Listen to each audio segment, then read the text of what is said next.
Good morning, and thank you for allowing me to be here today. On behalf of the National Cattlemen's Beef Association and the Kansas Livestock Association, about the issues facing agriculture when dealing with the federal government's regulatory regime. My name is Mark Knight, and I raise livestock and multiple crops in Lyons, Kansas. The United States cattle industry has set the bar for the rest of the world in terms of environmental protection. A recent study by Dr. Judith Capers showed that from 1977 to 2007, the U.S. beef industry has greatly improved on almost every environmental front. We use less land, we use less cattle, and less water to produce the same amount of beef. Our industry has made an overall reduction in our carbon footprint of 16.3%. We are improving and will continue to improve. But in order for the United States to continue to set the bar for environmental stewardship, there must also be a business environment that allows American farmers and ranchers to operate. The current one is unsustainable, and one of the major factors is the regulatory burdens and the uncertainty. Like death by 1,000 cuts, each regulation adds cost to my operation, eventually bleeding us to death. Consider the following examples. First, the EPA's current national ambient air quality standard for coarse particulate matter, also known as dust. If EPA lowers the dust standards now or in the future, it would be extremely burdensome to our state's economy, not to mention our operations. While we're encouraged by the administrator's promise to propose to retain the current standard, we need permanent certainty. We applaud Representatives Noam Pierce and all their colleagues for passing the Farm Dust Regulation Prevention Act and strongly encourage the Senate to follow suit. My second example, EPA's Clean Water Act, Section 308 CAFO reporting rule that was proposed in October of last year. EPA's proposed rule would require owners and operators of CAFOs to report a laundry list of information to the agency, including the address of my feed yard. EPA intends to require producers to upload this information to its website, where it will be displayed for the entire world, including animal rights extremists and possibly terrorists. This rule puts my own family at risk. My house is just a few hundred feet away from our operation, our feed yard operation. And that, if there's any acts of terrorism or harassment occurring due to the feed yard and where the feed yard's located, it's also right near my home, near my family. It seems EPA, though, would rather negotiate with environmentalists and put our food system in jeopardy than to come to the table with industry and truly work with us in solving any direct environmental concerns. My third example hits very close to home as well. The Flint Hills region of Kansas is the last large expanse of unplowed tallgrass prairie in North America. Prescribed burning is used by private ranchers as a predominant management tool to improve rangeland productivity.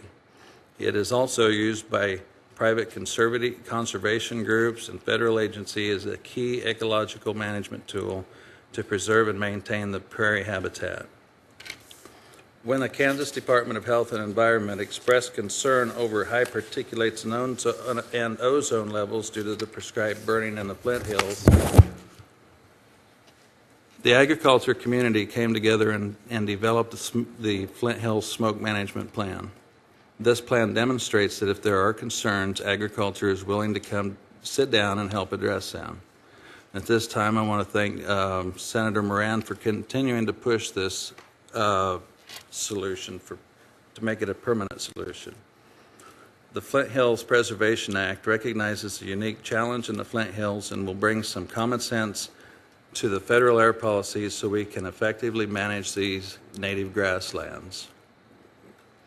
Unfortunately, the list of harmful regulation bleeding agriculture to death goes on and on, including greenhouse gas regulations, Superfund reporting requirements, numeric nutrient criteria, emissions requirements for large engines. I'm going to hit on that for just a second. We're also in trucking operations as well. One example, when the new engine came out for one of our feed trucks at the feed yard, it was in the shop 13 times that first year, and the cost is on us. Even though there's warranties, it's still downtime, and I'm sure you all know that cattle need fed at the same time every day, and it needs to be accurate. In another trucking operation, we bought 3 brand new semi trucks, and every one of them has already been within 8,000 miles, has already been in the shop for 2.5 at least to 3 weeks, and all because they're not quite sure how to diagnose the problem, and if they do diagnose the problem accurately, the parts have to be shipped from somewhere in this country. That's what the EPA has done as far as the efficiency of our operations, just in that side. When I was on the Governor Sebelius's KEEP board, I brought that up to the entire group as well. Obviously, she's not there, and the program is done.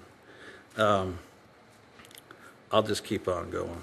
The Endangered Species Act regulations, Department of Regulations, Department of Labor regulations, livestock marketing regulations, and outdated transportation regulations. The estate tax is pretty big. Big time deal there on that estate tax. Because of the volume and weight of regulation has increased so dramatically over the last 10 years, many operations like my own are no longer able to complete all the compliance paperwork with just one employee. This adds cost to our operations without improving productivity, and much of the time gives no additional environmental protection whatsoever. I know a case where a feed yard operator was fined by EPA for not putting a 0 in the operational log on days it did not rain. Another instance where the operator was fined because he didn't mark the box that the ground was thawed when nutrients were applied, even though it was in August. We have bigger problems to worry about if the ground in Kansas is still frozen in August. Washington might think that this is regulatory job creation, but what it really does is prevent investment and expansion, which would create jobs. When presented with the opportunity to buy another local feed yard, my family, we turned it down.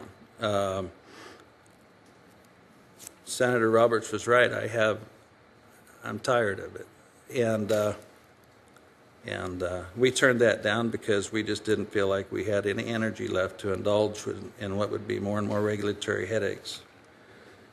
Farmers and ranchers pride themselves as being the primary stewards of our natural resources because we want to be able to pass our operations on down to our children. It is my hope that today's discussion will help facilitate a more productive relationship between regulators and producers, and that we can work together to solve America's environmental challenges. Thank you very much. Thank you very much, Mr. Knight. Good to see my former colleague, Mr. Pierce, and I apologize my inability to be here earlier today, but I wanted to come and especially welcome my Kansas friend, Mr. Knight, for his being here, and I look forward to having a discussion with you this afternoon in our office. But I know a bit about your operation, and I wanted you to explain to my colleagues the cost of regulation, what it means to you and your operation, and particularly in light of the national agenda of trying to create jobs. Can you tell us anything about the burden of the regulatory burden and what its consequence is for creating jobs in Rice County, Kansas, for you to expand your operation, for you to hire more people? There's this, I hear it time and time again from Kansans about the regulations are killing us, and you come to Washington, D.C., and you're told, well, regulations don't have anything to do with stymieing the growth of the economy. I assume you have an opinion about that, Mark. I do have an opinion. I'll just go through, historically, just to start out in 96, that's the year we decided to expand the feed yard. And in doing so, and the reason we did is because our customer base was very good. We had and we still have great people. We have too many good people, so we expanded, right? And when we did that, I had the permits. Everything was fine with KDH&E. Everything was fine, and we built the lagoon like we should have. Compacted the sides, got the slopes, planted the grass. That was a big, and this is big money to us. You know, it's about $170,000 just to build that one lagoon, not including the pumping equipment and all that, but just the dirt work. 4 years later, in 2000, they were out to visit again, and we were driving around, and I was told that, oh, by the way, you need to expand the lagoon that you have. It's not big enough. My comment was, you know, I built it based on your specs. And the answer I got was, well, things change. You're going to have to do it again. So by dredging it out, I mean, it costs a lot of money. All I could tally up is around darn near $250,000 to clean it out, rebuild it, and get everything perfected like it was, not to mention the piping and the motors and everything else that it takes.